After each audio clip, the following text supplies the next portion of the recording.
सत्प्रेम सिंधु मकरंद रसोगधारा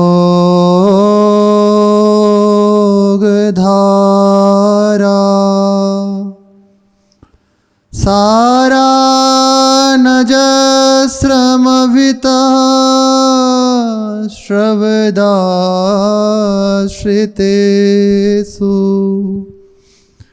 श्री राधिके तव कदा चरणारविंदम।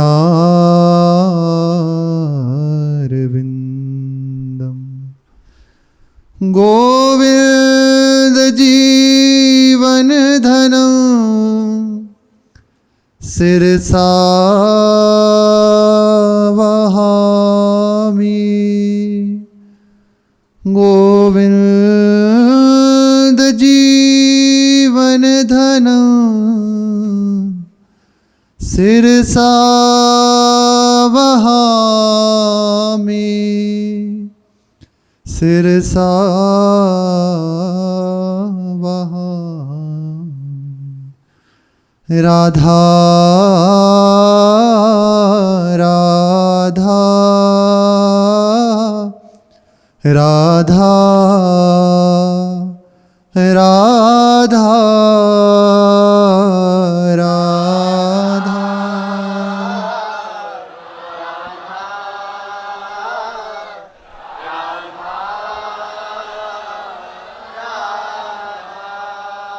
राधा राधा राधा राधा राधा।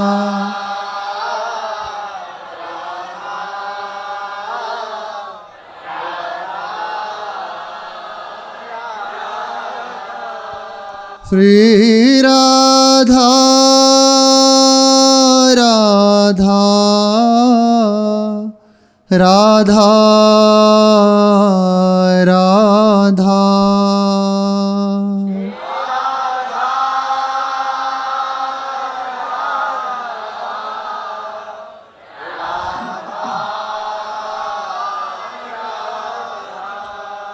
राधा राधा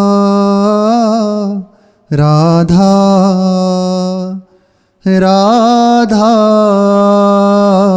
राधा।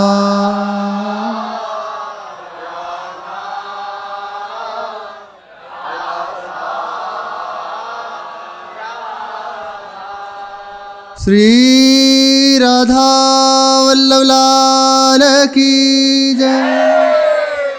श्री वृंदावन धाम, श्री वृंदावन धाम के आराध्य श्री श्यामा श्याम, समस्त सहचरी वृंद, समस्त खग मृग पशु पक्षी लता पताजन, श्री यमुना रसरानी जी, धाम का समस्त परिकर संत जन, श्री गुरुजन, सबको प्रणाम। सबकी कृपा से, अहेतु की कृपा से अत्यंत दुर्लभ सौभाग्य हमें प्राप्त हो गया है।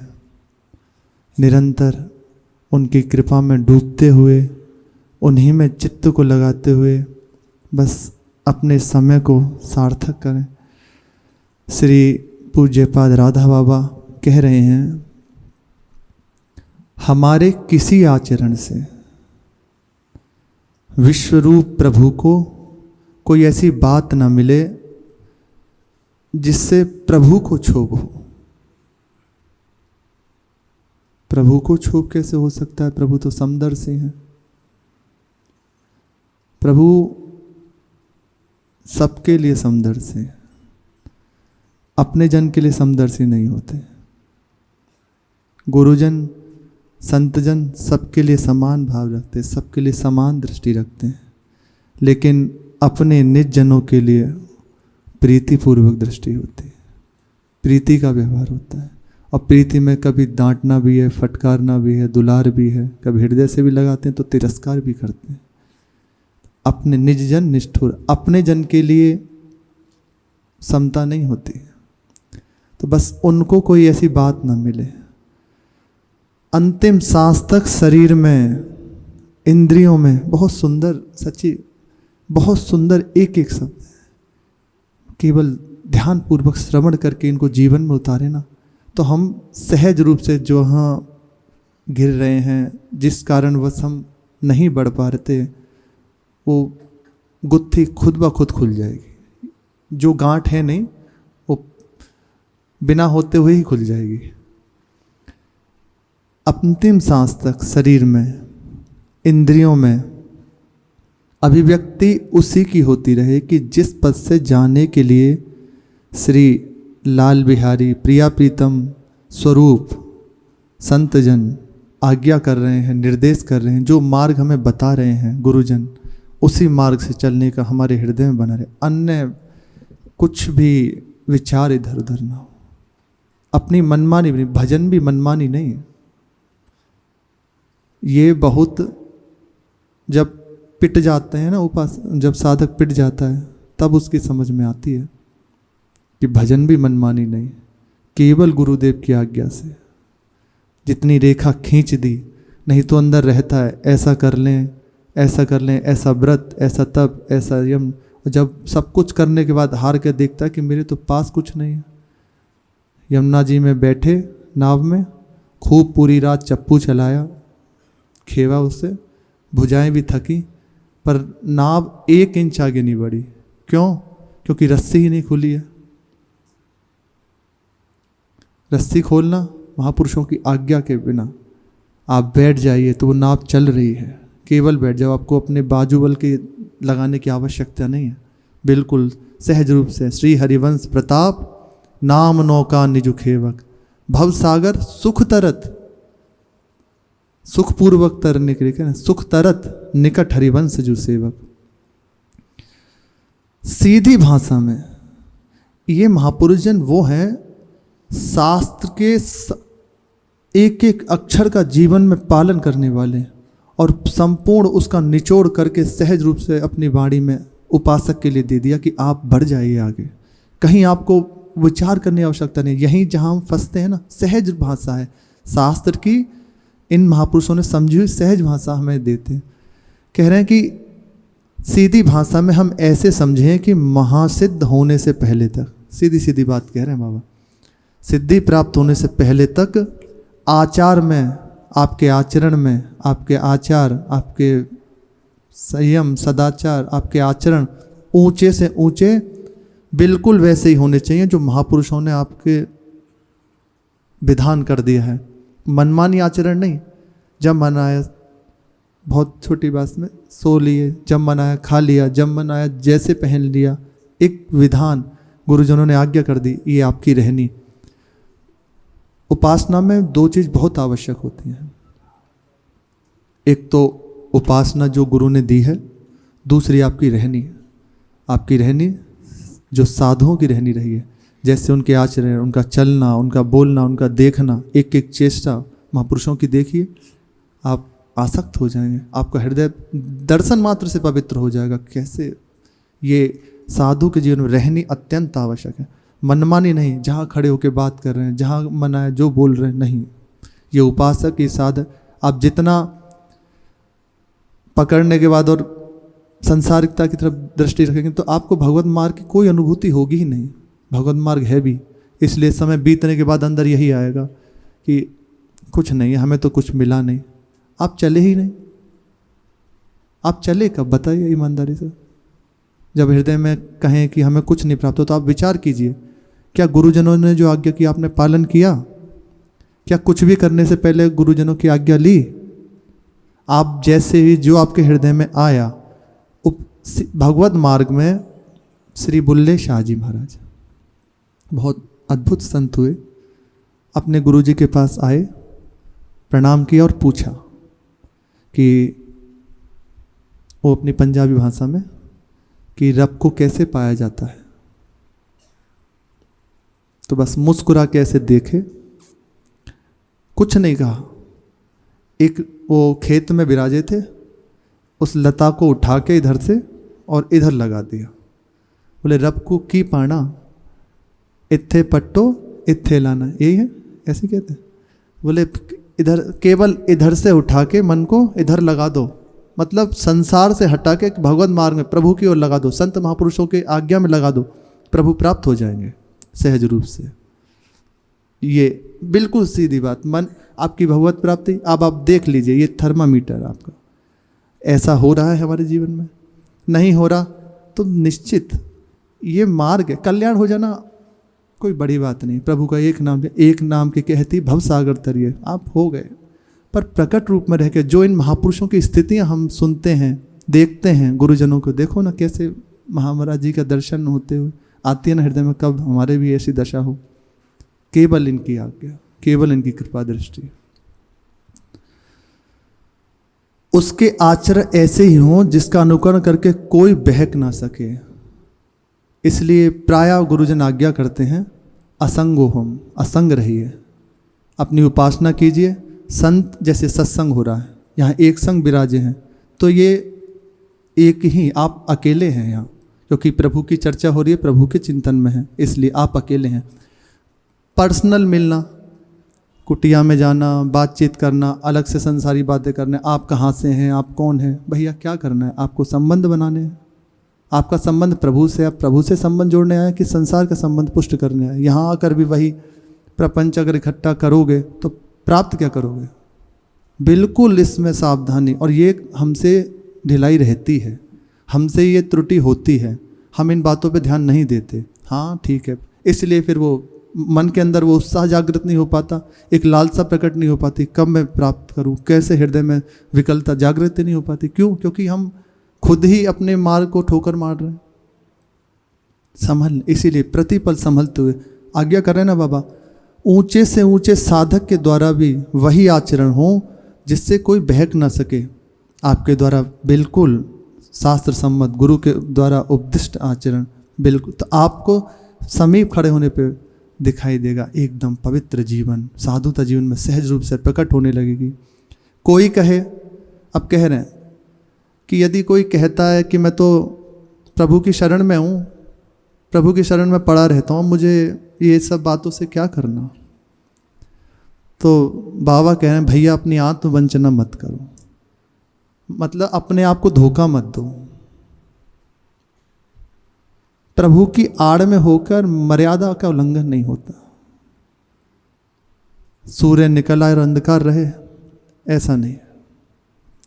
आप प्रभु के आश्रित हैं तो आपके सबसे पहले आपकी बुरी चेष्टा खत्म होने लगेगी। बाबा कह रहे हैं आपके हृदय में शरणागति उतर रही है तो सीधा सबसे पहले आपकी बहुत तेजी से आपके अंदर से कुप्रवृत्तियों का नाश होने लग जाएगा।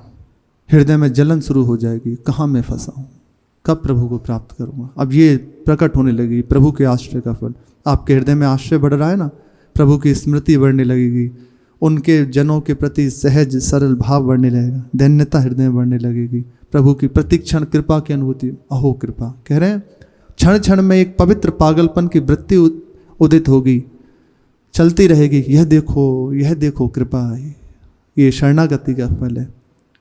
देखो बड़े बड़े महापुरुष प्रभु के आश्रित हैं तो क्या रात दिन बस अपने प्रभु के जीवन उसमें डूबे हैं ये महापुरुष। इसलिए शरणागति का नाम लेके कहीं हम प्रमाद ना कर बैठे। प्रभु ने जो सौभाग्य दिया, इसलिए कहा प्रारंभ में निकलता है कि जो अवसर मिला है कृपा से, अहेतु की कृपा से, उस कृपा को हम संभालें उनकी कृपा से। ये जो श्रवण करने को मिलता है ना, ये उस सबको बटोरने के लिए है।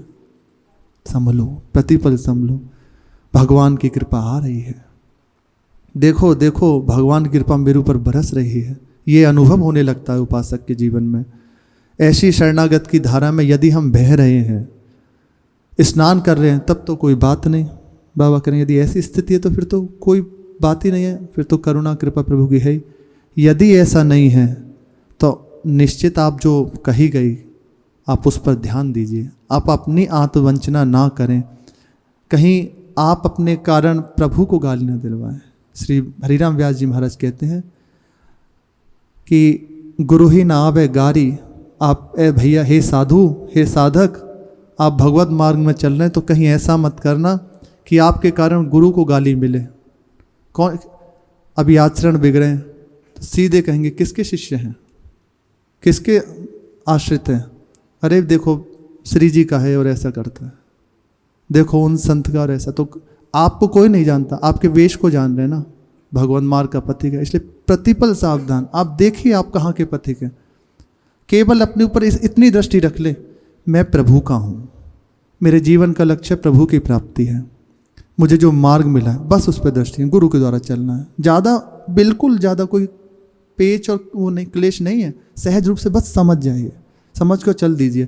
प्रतिपल अपने ऊपर दृष्टि रखिए, अपने ऊपर दृष्टि, प्रभु के ऊपर दृष्टि रखिए, प्रभु संभाल लेंगे। हमारी दृष्टि वहाँ से हट के जब लग जाती है ना इधर, तहाँ हम फेल हो जाते हैं, तहाँ हम गिर जाते हैं। इसलिए दृष्टि प्रभु की ओर, प्रभु से भरोसा, उन्हीं से प्रार्थना करें। जहाँ गिर रहे हैं, जहाँ हम नहीं संभल पा रहे, वो कृपा करके संभाल लेंगे। चलते हैं पूर्व प्रसंग में। श्री जगदीश बाबा, कल पूर्व में हम जगन्नाथ बाबा कई बार निकल गया, तो अब हम गलती है हमसे, कई बार ऐसे निकल जाती है, तो आप सब क्षमा करें।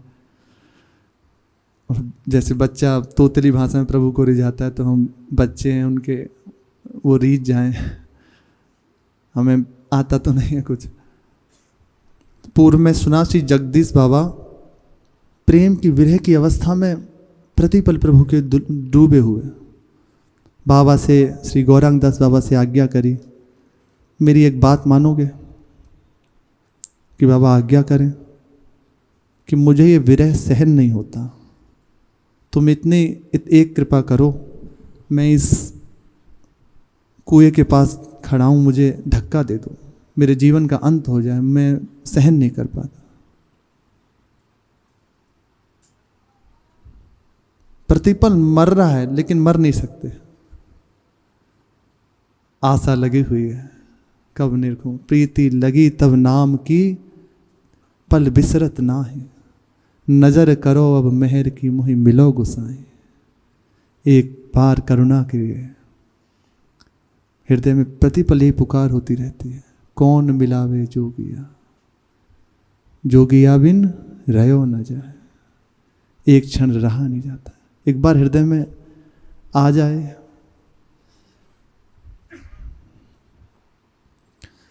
बाबा अपनी हृदय की स्थिति में प्रतिपल बस ऐसे निरंतर डूबने लगे।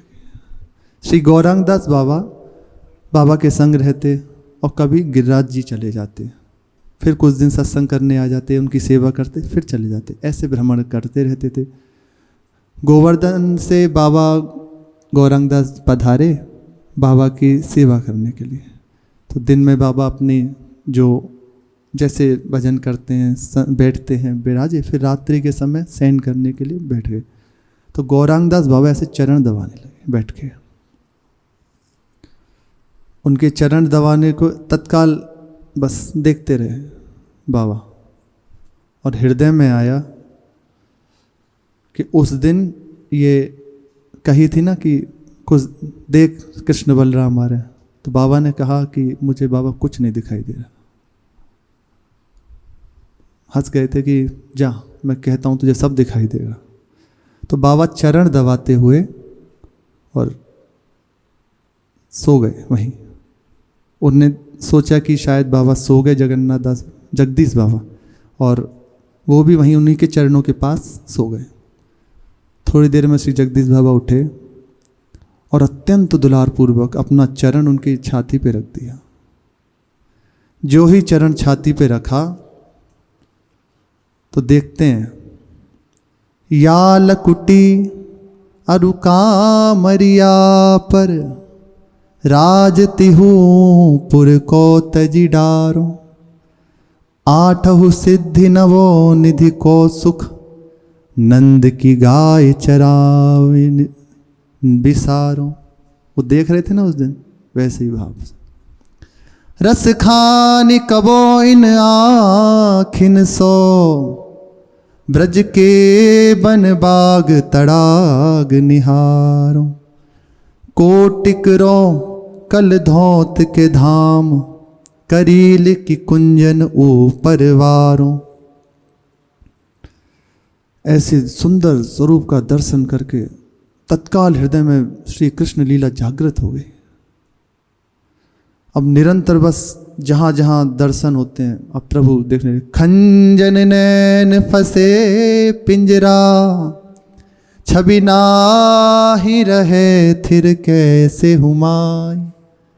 खंजन नेत्र है, अति चंचल नेत्र, ऐसी छवि का दर्शन करके एक क्षण के लिए हृदय में संहार नहीं है। छूट गई कुल कानी सखी, रस खानी लखी मुस्कानी सुहाई। ये तो संपूर्ण देख रहे हैं। श्री महाप्रभु चैतन्य देव के परिकर के थे एक जन, उनके हृदय में बस प्रभु के नख का दर्शन हुआ, ऐसे बस नख का दर्शन करते उन्मत्त हो गए। तो ये संपूर्ण रूप का दर्शन कर रहे हैं उनके। तो छूटी गई कुल खानी सखी, रस खानी लखी मुस्कानी सुहाई। ऐसा सुंदर स्वरूप जो ही देखा, बाकी बिलोकनी रंग भरी। लाल जी सीधे खड़े नहीं होते।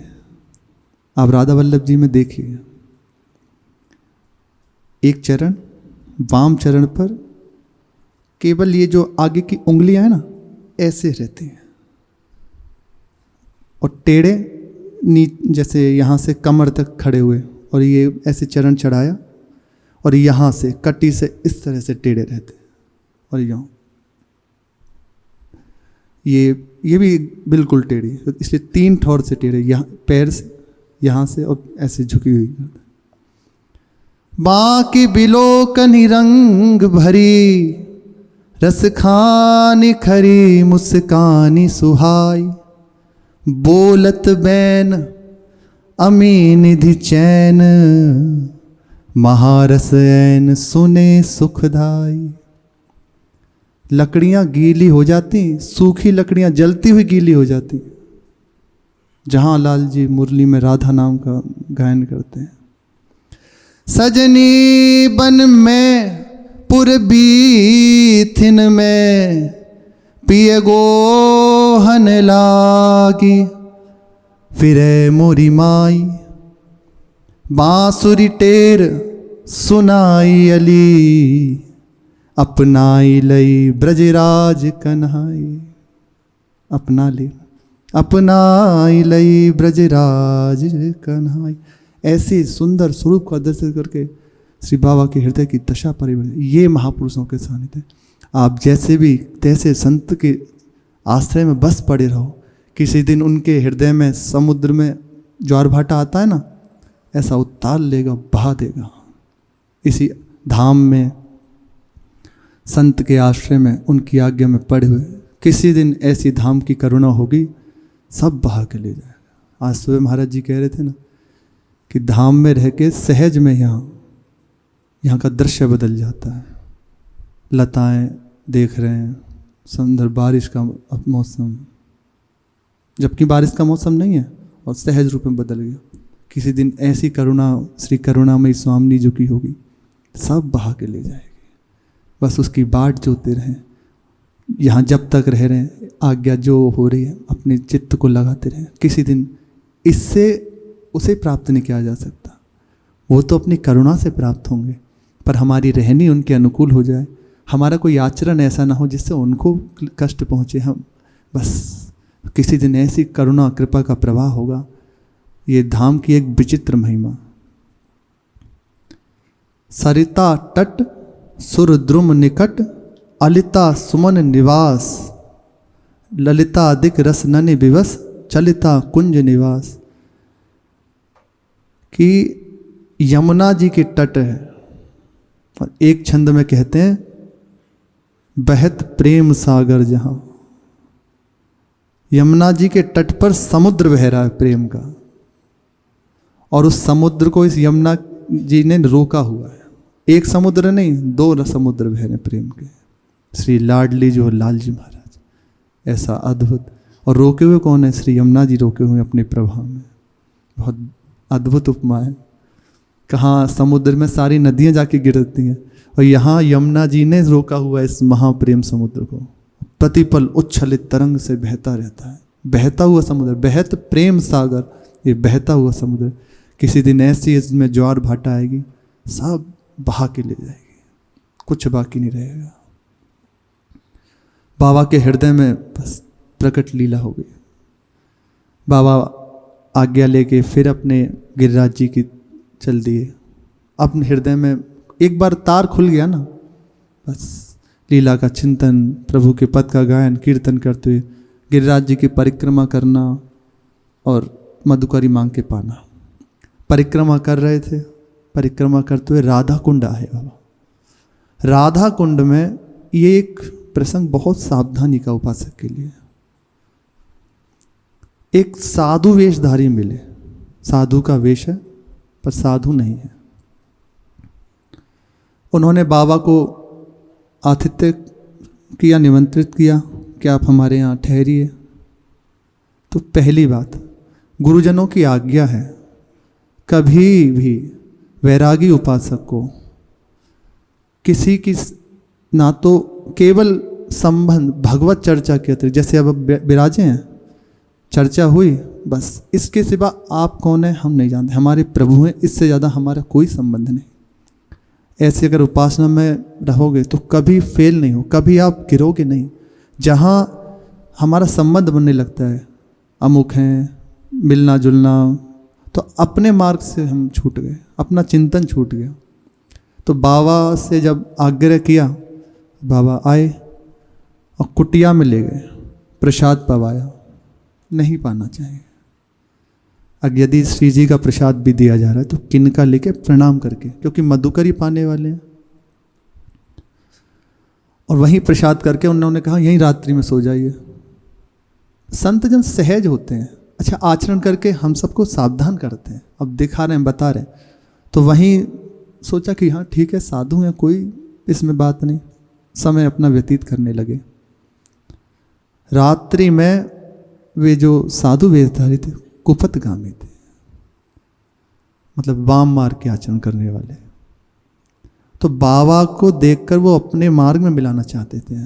तो जब रात्रि में बाबा सोए तो कुछ ऐसा यहाँ अभद्रता वहाँ कराना चाहता कि तत्काल बाबा सचेत हुए और उसको बहुत डांटा कि वेश धारण करने के बाद ये सब आप संग में ये सब क्या है। पहले तो वो अकेले थे, फिर और उनका परिकर आ गया, सब डांट के बाबा ने कहा सावधान हो जाओ, वरना दुर्गति होने में तुम्हारा कोई संशय नहीं है। एक तो अपने आप को नष्ट किया, फिर दूसरे जन को भी नष्ट करने। तो बाबा ने उसको बहुत डांटा, लेकिन जितनी देर संग हुआ ना, अब हृदय में भजन में अंतर पड़ गया। उनके हृदय में जो लीला चिंतन चल रही थी वो रुक गई। इस बात से बाबा अत्यंत विकल हो गए और परेशान होके, अब जिसका जीवन ही है, जिसका प्रभु के जीवन है, उनका चिंतन, उनका नाम, वो रुक जाए तो क्या जिए ना। परिक्रमा करते हुए बस बहुत उदास, निराश, एकदम अशांत, क्लांत। उद्धव जी का उद्धव कुंड है ना, वहाँ आकर सीढ़ियों पर लेट गए। उद्धव कुंड की सीढ़ियाँ कोई ज़्यादा बड़ी नहीं हैं, छोटी छोटी हैं, ऐसे तो बड़ी हैं, उनकी ये कम है चौड़ाई, और गहराई बहुत है, सीधा है एक, उस पे लेट गए बाबा ऐसे आड़ से। और थोड़ी देर में उनको नींद आ गई। दोपहरी के समय परिक्रमा करने लग गए। ये है देखो भूख जिसके हृदय में ना, उनको चैन नहीं है, क्या करूं, कैसे मेरा भजन जागृत हो। अंदर से पुकार हो रही है प्रभु से, संतों से पुकार हो रही है, कृपा करो। तो बस ऐसे पुकारते हुए और जाकर वहाँ सीढ़ी पे जो लेट गए, थोड़ी देर में तंद्रा आ गई, एकदम आँख लगी और ऐसे बस लुढ़कने वाले थे, और जहाँ गिरते सीधे उसमें सरोवर में चले जाते। कुंड है ना, अब कुंड की गहराई बहुत है। तत्काल एक किसी शक्ति ने उठाया और बाहर उठा के रख दिया उन्हें। जैसे ही वो ऐसे झुके ना, तो ऐसे हाथ में ले ली और उठा के ऊपर रख दिया। बाबा की आंख खुली और देखा, ये क्या, तत्काल याद आया कि मैं यहाँ सो गया था, यदि थोड़ी देर असावधानी हो जाती तो सीधा कुंड के अंदर जाता।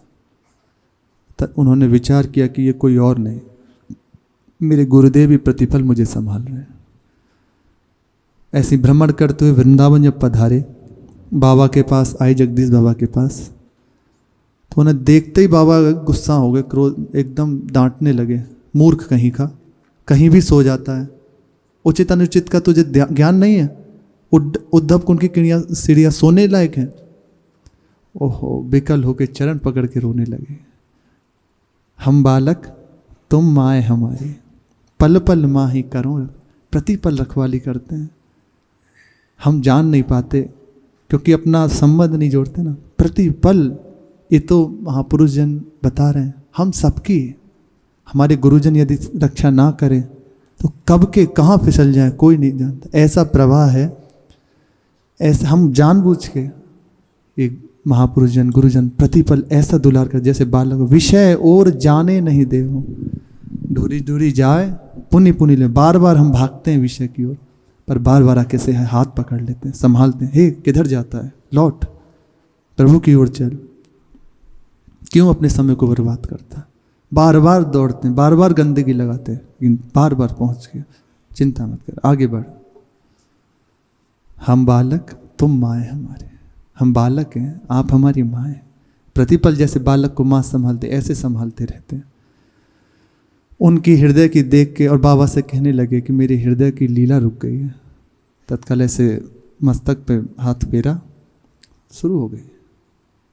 समर्थ महापुरुष, केवल महापुरुषों की कृपा की बस बात है। श्री बाबा जगदीश बाबा और इसी तरह से उनके पास रहते, फिर कुछ समय रहते, फिर चले जाते अपने गिरिराज जी, उनकी सेवा करते।